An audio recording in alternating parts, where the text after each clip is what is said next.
Sholawat dan salam semoga Allah senantiasa limpah curahkan kepada Nabi kita Muhammad Sallallahu Alaihi Wasallam, kepada segenap keluarganya, para sahabatnya, dan pengikut setianya hingga akhir zaman. Selanjutnya mari kita perbaharui niat kita untuk thalabul ilmi, karena amal kita itu tergantung dari niat kita. Kalau niat kita karena Allah, maka Allah akan memberikan balasan sesuai dengan niat kita. Kalau niat kita lain juga Allah akan berikan sesuai dengan apa yang kita niatkan. Sudah barang tentu niat kita adalah lillahi ta'ala, semata-mata karena Allah. Kata Nabi, kalau kita mencintai juga karena Allah, kalau kita membenci juga karena Allah. Kenapa kita suka kepada sesuatu? Karena kita berkeyakinan bahwa itulah yang disukai oleh Allah. Kenapa kita tidak menyukai sesuatu? Karena kita meyakini bahwa itulah yang dibenci oleh Allah. Bapak Ibu sekalian yang berbahagia, malam ini kita akan melanjutkan kajian kita pada bulan yang lalu. Kalau bulan yang lalu adalah menjaga hati kita. Malam ini temanya adalah kelanjutan daripada bulan yang lalu sesuai dengan keinginan dari pengurus, yaitu selalu bersyukur kepada Allah. Mudah diucapkan, namun tidak semudah yang kita amalkan. Indah kita dengar, namun pada kenyataannya tidak semudah apa yang kita bayangkan. Bersyukur itu berterima kasih, lawannya adalah kufur. Maka syukur nikmat, lawannya kufur nikmat. Mensyukuri nikmat karunia yang Allah anugerahkan kepada kita, bukan mengkufurinya, bukan mengingkarinya. Karena begitu banyaknya karunia Allah, nikmat Allah yang Allah anugerahkan kepada hambanya, kepada makhluknya, bukan hanya kepada orang-orang beriman, kepada seluruh makhluknya, seluruh ciptaannya. Allah mengingatkan kepada kita, wa in ta'uddu nikmatallahi la tuhsuha. Jika kamu hendak menghitung nikmat Allah yang Allah berikan kepadamu, niscaya kalian tidak akan mampu menghitungnya. Makanya Nabi dalam hadisnya menyebutkan ada dua nikmat. Yang nikmat itu sering dilupakan oleh manusia. Jadi banyak manusia yang tertipu karena melupakan dua nikmat besar yang Allah anugerahkan kepada manusia, yaitu as-sihah wal faragh, nikmat kesehatan dan waktu luang. Hadis riwayat Bukhari. Jadi maghbunun artinya tertipu. Sebenarnya kata maghbunun ini adalah biasa digunakan dalam istilah jual beli. Makanya di dalam urusan jual beli kadang-kadang banyak orang tertipu.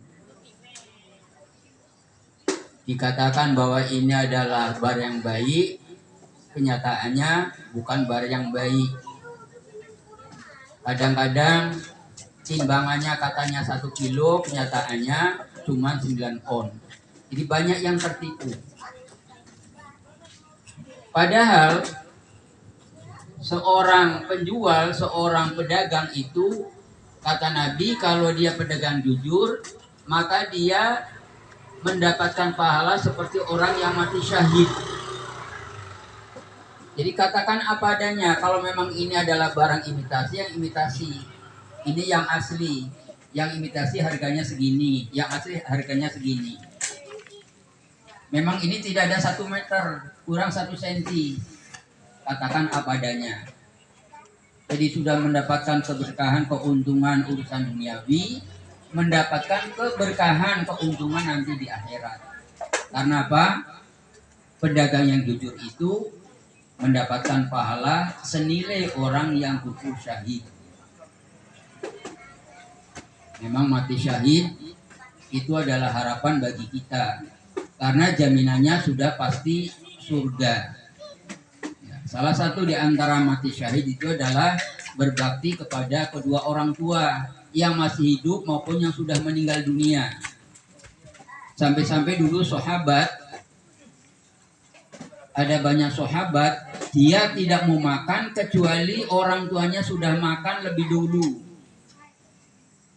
Kalau sekarang kita kan tidak itu. Masa bodoh, yang penting pokoknya nikmat itu. Sahabat itu dia tidak akan tidur kecuali orang tuanya sudah tidur lebih dahulu. Jadi ditunggu. Karena saking baktinya kepada kedua orang tuanya. Makanya begitu banyaknya nikmat karunia Allah yang Allah anugerahkan kepada kita yang kita tidak mampu untuk menghitungnya. Kalau kita baca dalam surat Ar-Rahman, itu ayatnya ada hanya 78. Tapi ada 31 ayat yang selalu diulang-ulang. Fa bi ayyi ala'i rabbikuma tukadziban. Maka nikmat Tuhanmu yang manakah yang kamu dustakan? Di contoh di sana ada ayat bahwa kolja mimma minar, yang diciptakan jin dari api yang murni. Fa bi ayyi ala'i rabbikuma tukadziban. Jadi setiap 2 ayat atau 3 ayat itu selalu diselingi dengan ayat yang berbunyi fa bi ayyi ala'i rabbikuma tukadziban. Ini untuk menggugah kita, mengingatkan kepada kita agar kita jangan sampai melupakan nikmat karena yang Allah anugerahkan kepada kita. Pertama tadi nikmat waktu luang. Ini kadang-kadang kita tertipu. Makanya Allah di dalam Al-Quran banyak bersumpah dengan waktu. Begitu berharganya, begitu mahalnya waktu, sampai-sampai Allah itu bersumpah dengan waktu. Yang paling populer adalah pada surah Al-Asr. Wal asri, demi waktu. Allah bersumpah dengan waktu.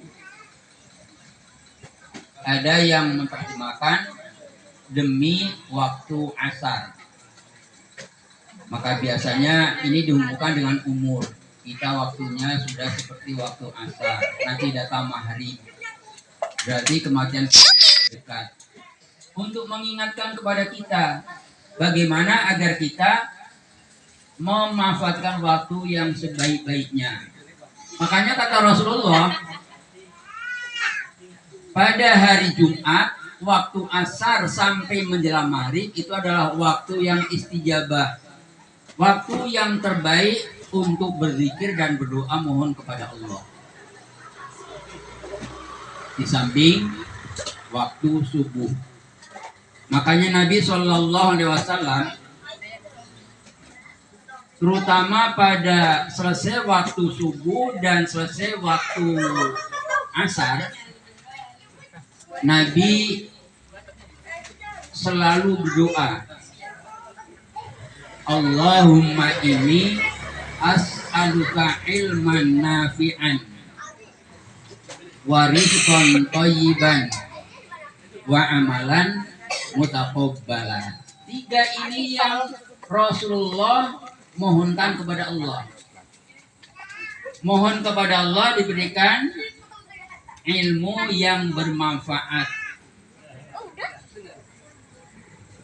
Karena salah satu di antara amal jariah yang pahalanya mengalir terus meskipun orang bersangkutan sudah meninggal dunia, sudah di alam barzah, adalah ilmu yang bermanfaat.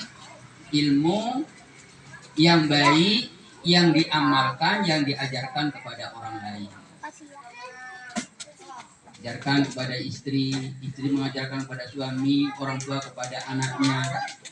Kalau ilmu itu diamalkan, dilaksanakan oleh orang yang kita ajar, yang kita kasih tahu, berapa orang yang kita kasih tahu, maka meskipun kita sudah meninggal, kita selalu akan mendapatkan pahalanya. Mengalir terus, namanya jariah, mengalir, nggak akan henti-hentinya. Meskipun Nabi adalah orang yang paling tahu, paling ngerti, paling cerdas, namun tetap masih mohon kepada Allah diberikan ilmu yang bermanfaat. Berarti ada ilmu yang tidak bermanfaat. Ilmu yang paling bermanfaat adalah ilmu syariat, ilmu agama. Bagaimana cara beribadah kepada Allah? Ini hukumnya adalah fardu ain. Kewajiban bagi setiap orang Islam untuk menuntut ilmu. Kalau kewajiban kifayah, belajar matematika kifayah. Tidak semua orang berkewajiban untuk belajar matematika. Tidak semua orang berkewajiban untuk belajar bagaimana ilmu dagang dan lain sebagainya. Tapi ilmu syariah, ilmu bagaimana cara kita beribadah kepada Allah adalah kewajiban setiap orang Islam. Berarti kalau kita tidak mempelajarinya adalah dosa. Ya, kecuali hukum waris itu tidak kewajiban setiap orang Islam, cukup para ulama. Karena memang itu jelimet. Ilmu haji itu juga kifayah, karena tidak semua orang itu mampu untuk melaksanakan ibadah haji. Kecuali sudah berniat dan akan melaksanakan haji, maka menjadi fardu ain. Kewajiban bagi setiap orang untuk mempelajari manasik haji. Bagaimana tata cara melaksanakan ibadah haji. Haji sesuai dengan apa yang dicontohkan oleh Nabi kita Muhammad Sallallahu Alaihi Wasallam. Pada ayat berikutnya Allah jelaskan innal insana lafi khusr. Sesungguhnya manusia dalam keadaan rugi. Ya, karena tidak menggunakan waktu tadi itu. Waktu yang lalu sudah tidak bisa diulang kembali. Sekarang malam Ahad tanggal 2 November. Tidak akan terulang lagi tanggal 2 November 2024 ini. Ya nanti ketemunya 2 November 2025. Makanya benar tadi kata Nabi, orang banyak tertipu, orang banyak merugi karena tertipu lalai dengan nikmat waktu yang Allah anugerahkan kepada kita. Nikmat sehat yang Allah anugerahkan kepada kita. Pada ayat yang lainnya juga, pada surat yang lainnya, itu juga Allah berfirman yang isinya adalah tentang sumpah Allah. Wal laili idza yaghsha. Dan demi malam ketika gelap. Kelihatannya sederhana. Allah bersumpah dengan waktu malam ketika sudah gelap. Waktu siangnya yang terang itu sudah tergulung, diganti dengan waktu malam. Wan nahari idza tajalla. Dan demi waktu siang kalau sudah terang benderang.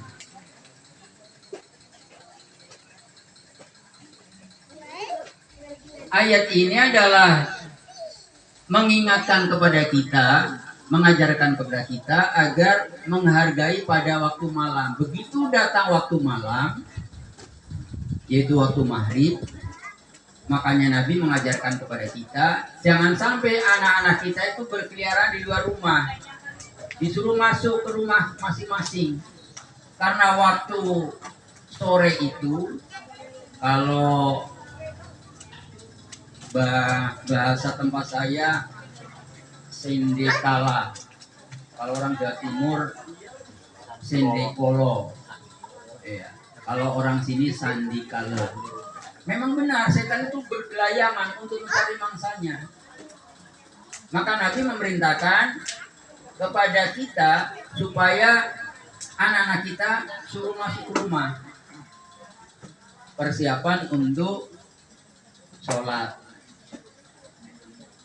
Atau kalau dia di luar rumah kan memang berangkat ke masjid atau ke musola. Tapi ketika sandikala sendekolo itu, anak-anak kita disuruh masuk. Jangan saya berkeliaran di jalan, karena setan sedang mencari mangsanya. Kemudian dalam ayat yang lainnya, surat yang lainnya, wadduha, demi waktu duha.